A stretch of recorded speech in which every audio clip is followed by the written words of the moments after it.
یہ 21 اپریل 1526 کا دن ہے۔ دہلی سے 90 کلومیٹر دور موجودہ بھارتی ریاست ہریانہ کے شہر پانی پت میں ایک بڑی جنگ کا میدان سج رہا ہے۔ آج دو بڑے خاندانوں اور تاریخ کے دو بڑے کرداروں کی زندگی اور موت کا فیصلہ ہونے والا ہے۔ اس میدان سے واپسی کوئی نہیں ہے۔ ہارنے والے کا مقبرہ اسی میدان میں بنے گا۔ ایک طرف پٹھانوں کا لودھی خاندان ہے جس کا سلطان ابراہیم لودھی بادشاہت کے اس سلسلے کا آخری تاجدار ہے جسے سلاطین دہلی کہا جاتا ہے، اور دوسری طرف مغلوں کا ظہیر الدین بابر ہے جو امیر تیمور کی اولاد میں سے ہے اور اس کی ماں کا شجرہ نسب چنگیز خان سے ملتا ہے۔ یعنی ماں اور باپ دونوں طرف سے اسے جنگجو فطرت ورثے میں ملی۔ وہ کبھی سینٹرل ایشیا کے علاقوں فرغانہ اور سمرقند کا حکمران تھا جو اب ازبکستان کا حصہ ہیں، لیکن پھر بابر کے رشتہ داروں نے اسے اپنے علاقے سے نکال دیا تو وہ کابل فتح کر کے افغانستان کا حکمران بن گیا۔ ہندوستان پر یہ اس کا 5واں حملہ ہے اور اس بار وہ واپس جانے کی نہیں بلکہ حکومت کرنے کی نیت سے آیا ہے۔ اس کے پاس صرف 12,000 فوجی ہیں، جبکہ اس کے مقابلے میں جو دشمن ہے اس کے پاس 1,000 ہاتھی اور 50,000 فوج ہے۔ لیکن بابر کے پاس ایک ایسا ہتھیار ہے جو اس کے دشمنوں کے پاس نہیں ہے، بلکہ اس کے دشمنوں نے آج تک دیکھا ہی نہیں۔ یہ کون سا ہتھیار ہے؟ پانی پت کی اس پہلی لڑائی میں کون جیتا، کیسے جیتا، ہارنے اور جیتنے والوں کا کیا انجام ہوا؟ میں ہوں محمد اسامہ غازی اور دیکھو سنو جانو کی وہ کون تھا سیریز میں آج ہم آپ کو ہندوستان کے پہلے مغل بادشاہ ظہیر الدین بابر کی کہانی دکھا رہے ہیں۔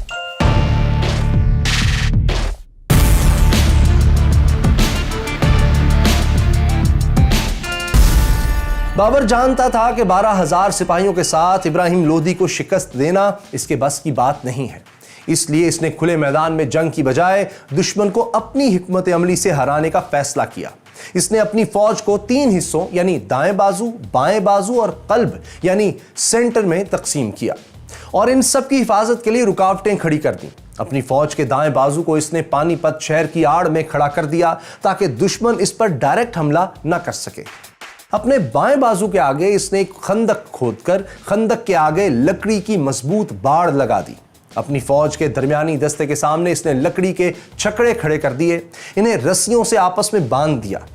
ان گاڑیوں کے ساتھ اس نے تیر انداز اور بندوق بردار ترتیب سے کھڑے کر دیے، اور ان تیر اندازوں اور بندوق برداروں کے پیچھے اس نے اپنا سب سے بہترین ہتھیار کھڑا کر دیا۔ یہ ہتھیار تھا توپ۔ جی ہاں، ظہیر الدین بابر کے پاس 12 توپیں تھیں جنہیں اس نے گاڑیوں کی آڑ میں کھڑا کر دیا تاکہ کوئی انہیں نشانہ نہ بنا سکے، جبکہ یہ توپیں اس پوزیشن سے بھی دشمن پر گولے برسا سکتی تھیں۔ ہندوستان میں یہ ہتھیار پہلی بار استعمال ہو رہا تھا اور ابراہیم لودھی کی فوج کو اندازہ ہی نہیں تھا کہ یہ کیسی تباہی لا سکتا ہے۔ ابراہیم لودھی جب اپنی فوج کے ساتھ پانی پت کے میدان میں اترا تو بابر پہلے ہی اپنا جال بچھا چکا تھا۔ ابراہیم لودھی نے دیکھا کہ دشمن تعداد میں بہت کم ہے تو اس نے اپنی فوج کو دشمن پر کھلے عام حملے کا حکم دے دیا، لیکن اس نے بھی وہی غلطی کی جو اس سے 1,500 سال پہلے راجہ پورس نے سکندر اعظم کے خلاف کی تھی۔ یعنی ابراہیم لودھی نے ہاتھیوں کے ساتھ حملہ شروع کیا۔ جب ہاتھی آگے بڑھے تو بابر کی توپوں نے ان پر گولے داغنا شروع کر دیے۔ توپوں کی گھن گرج سے ہاتھی اتنے خوف زدہ ہوئے کہ الٹے پیروں واپس بھاگے اور اپنے ہی ہزاروں فوجیوں کو کچل ڈالا۔ اس موقع پر بابر نے اپنے گھڑ سوار دستوں کے ساتھ پوری طاقت سے دشمن پر حملہ کر دیا۔ یہ حملہ اتنا زبردست تھا کہ لودھی فوج میں بھگدڑ مچ گئی۔ جب سلطان ابراہیم لودھی نے بازی ہاتھ سے نکلتے دیکھی تو وہ اپنے خاص دستے کے ساتھ آگے بڑھا تاکہ دشمن کو روک سکے، لیکن وہ بھی بابر کا حملہ نہ روک سکا اور مارا گیا۔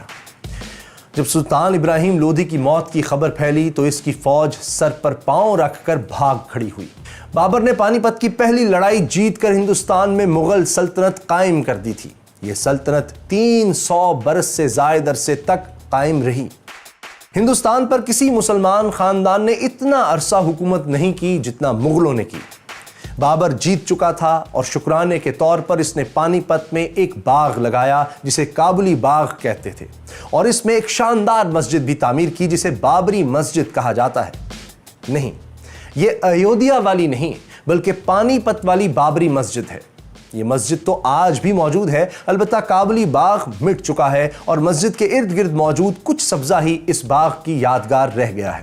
آج یہ مسجد زیادہ تر کابلی باغ والی مسجد کے نام سے مشہور ہے۔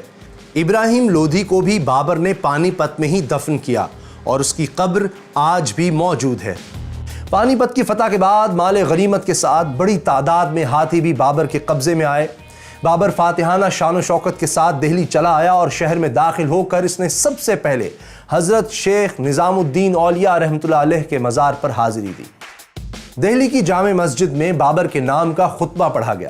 پھر بابر آگرہ پہنچا، جہاں اسے معلوم ہوا کہ اس کے بیٹے ہمایوں، جو بابر سے پہلے ہی آگرہ چلا گیا تھا، کو کوہ نور پیش کیا گیا ہے۔ یہ کوہ نور ہیرا گوالیار کے راجہ بکرماجیت کے خاندان کے پاس تھا۔ اس خاندان نے کوہ نور ہیرا بابر کے بیٹے ہمایوں کو پیش کر دیا۔ بابر لکھتا ہے کہ اس ہیرے کی قیمت دنیا کی آدھی آمدنی کے برابر ہے۔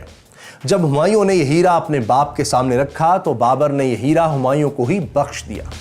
بابر کے راستے کی ساری رکاوٹیں دور ہو چکی تھیں۔ اب ایک چھوٹا سا مسئلہ رہ گیا تھا، اور وہ یہ کہ بابر نے آگرہ شہر پر تو قبضہ کر لیا تھا، لیکن شہر کا قلعہ اور شاہی خزانہ ابھی تک لودھی خاندان کے قبضے میں تھا۔ ابراہیم لودھی کی والدہ بھی قلعے میں موجود تھی اور اپنے خاندان کو لیڈ کر رہی تھی۔ اس نے بابر سے مذاکرات کیے۔ قلعہ اور شاہی خزانہ بابر کے حوالے کرنے کے عوض اس نے اپنے خاندان کی مکمل سلامتی کی ضمانت حاصل کی۔ اس کے ساتھ اس نے 7 لاکھ روپے نقد، آگرہ کے باہر 1 میل دور اپنی رہائش کے لیے ایک محل اور اپنے تمام امراء کے لیے جاگیریں بھی مانگی۔ بابر نے یہ ساری شرائط مان لی اور یوں قلعے کے دروازے کھل گئے۔ لیکن ابراہیم لودھی کی ماں دل ہی دل میں بابر کے قتل کا پلان بنا رہی تھی۔ اس نے بابر کے باورچیوں کو رشوت دے کر اس کے کھانے میں زہر ملوا دیا۔ بابر نے کھانا کھایا تو اسے قے ہونے لگی۔ بابر نے فوری حکم دیا کہ یہ کھانا جانوروں کو کھلایا جائے، چنانچہ ایک کتے اور 2 چیلوں کو یہ کھانا کھلایا گیا، اور یہ سارے جانور بیمار تو ہوئے لیکن زندہ بچ گئے۔ بابر بھی زندہ بچ نکلا اور زہر کا اثر ختم کرنے کے لیے مختلف جڑی بوٹیاں دودھ کے ساتھ استعمال کرتا رہا۔ تفتیش کے بعد زہر دینے کی سازش میں ملوث باورچی سمیت 2 مردوں اور 2 عورتوں کو گرفتار کیا گیا۔ ایک مرد کے ٹکڑے کروا دیے گئے، باورچی کی کھال کھنچوا دی گئی، ایک عورت کو گولی مار دی گئی اور دوسری کو ہاتھی کے پیروں تلے کچل دیا گیا۔ لودھی کی ماں کو بابر بوا کہتا تھا، یعنی اپنی والدہ کا درجہ دیتا تھا، لیکن اپنے قتل کی سازش کے بعد اس نے اس خاتون کا سارا مال و اسباب ضبط کر کے اسے قید کر دیا، جبکہ ابراہیم لودھی کے باقی خاندان کو کابل بھیج دیا، جہاں بابر کا بیٹا کامران مرزا اپنے باپ کی غیر موجودگی میں حکومت چلا رہا تھا۔ یہ بھی کہا جاتا ہے کہ ابراہیم لودھی کی ماں نے بعد میں دریا میں کود کر خودکشی کر لی تھی۔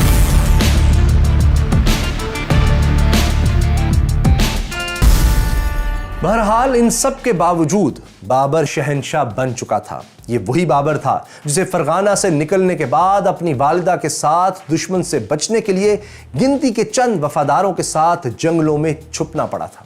اب وہی بابر ہندوستان کا شہنشاہ بن چکا تھا۔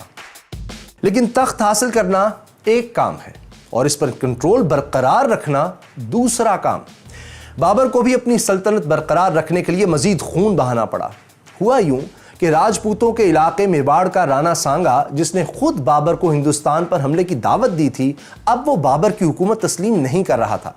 اصل میں رانا سانگا نے یہ سمجھا تھا کہ بابر بھی اپنے جد امجد امیر تیمور کی طرح ہندوستان میں صرف لوٹ مار کر کے واپس چلا جائے گا اور رانا سانگا اپنی سلطنت کو پھیلا لے گا۔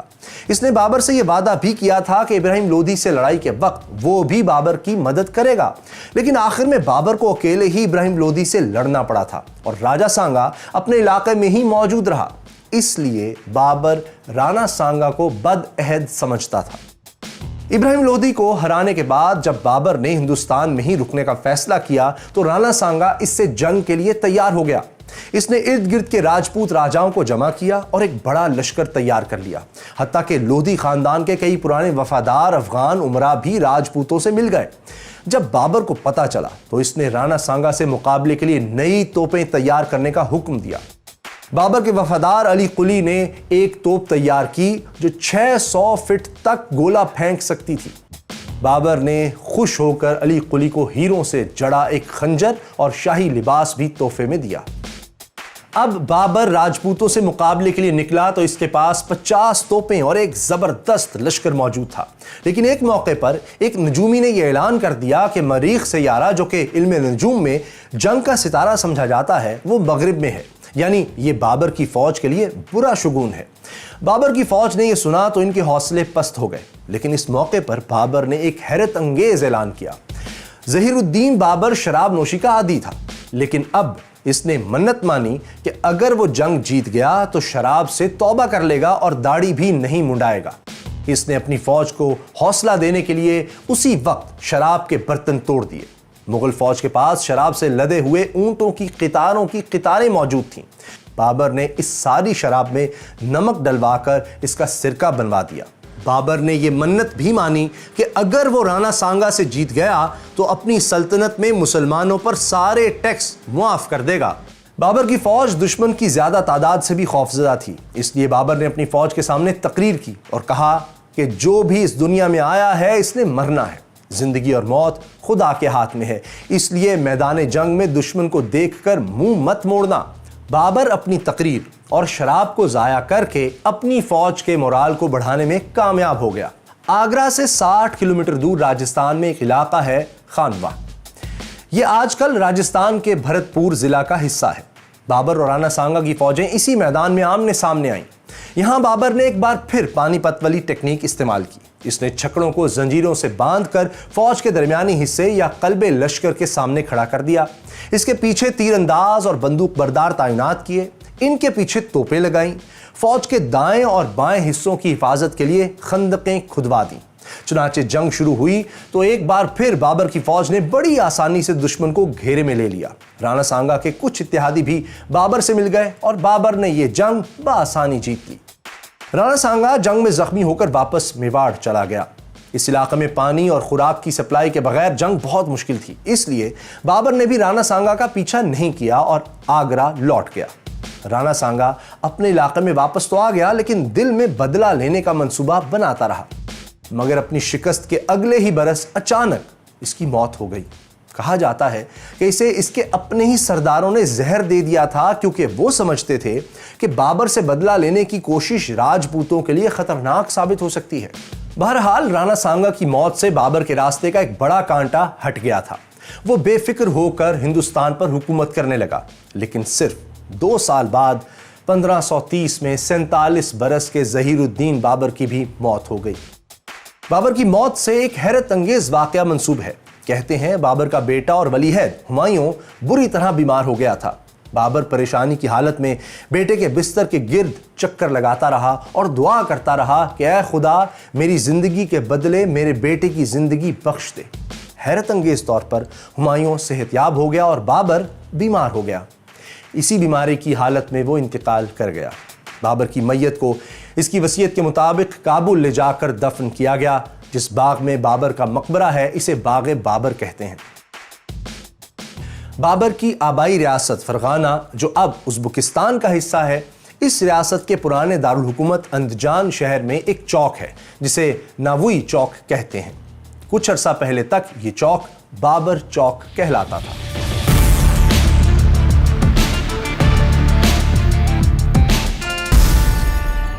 بابر دوسرے فاتحین کی طرح ظالم تھا یا رحم دل، اس بارے میں آج بھی بحث جاری ہے۔ بابر نے تذکرہ بابری میں تو ایک واقعہ لکھا ہے کہ ہندوستان پر حملے کے دوران کچھ لوگوں نے لوٹ مار کی اور غریبوں کے مویشی چھین لیے، جس پر بابر نے لوٹ مار کرنے والوں کو سخت سزائیں دیں اور کچھ کو سزائے موت بھی دی۔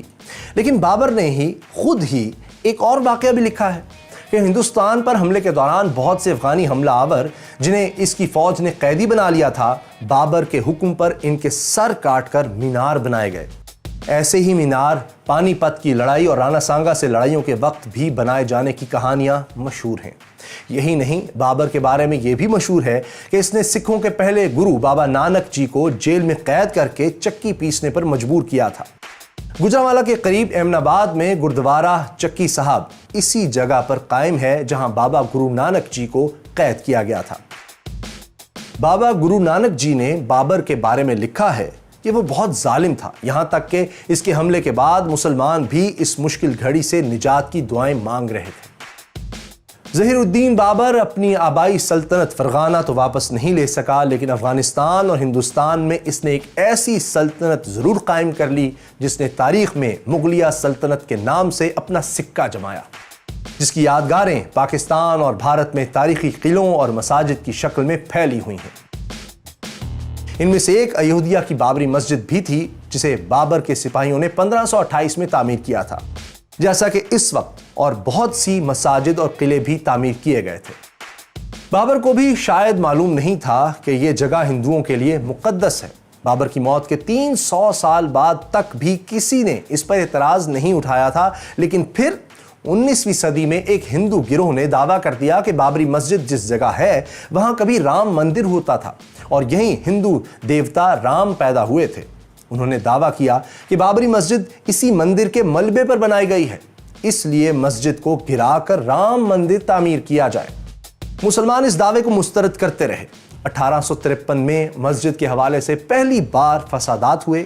ان واقعات کو 100 سال سے زائد عرصہ گزرنے کے بعد 1992 میں ہندو انتہا پسندوں نے بابری مسجد شہید کر دی، جس کے نتیجے میں ہونے والے فسادات میں 2000 سے زائد لوگ مارے گئے۔ یہ تنازع آج تک حل نہیں ہو سکا۔ وہ کون تھا سیریز میں ہم آپ کو تاریخ کے ناقابل فراموش کرداروں کی بایوگرافیز دکھاتے ہیں۔ ایک ایسے ہی پنجاب کے راجہ کی کہانی آپ دیکھنا چاہتے ہیں تو یہاں، اور ٹیپو سلطان کی بایوگرافی دیکھنے کے لیے یہاں کلک کیجئے۔ جبکہ یہ رہی سلطنت عثمانیہ کے عروج و زوال کی شاندار کہانی۔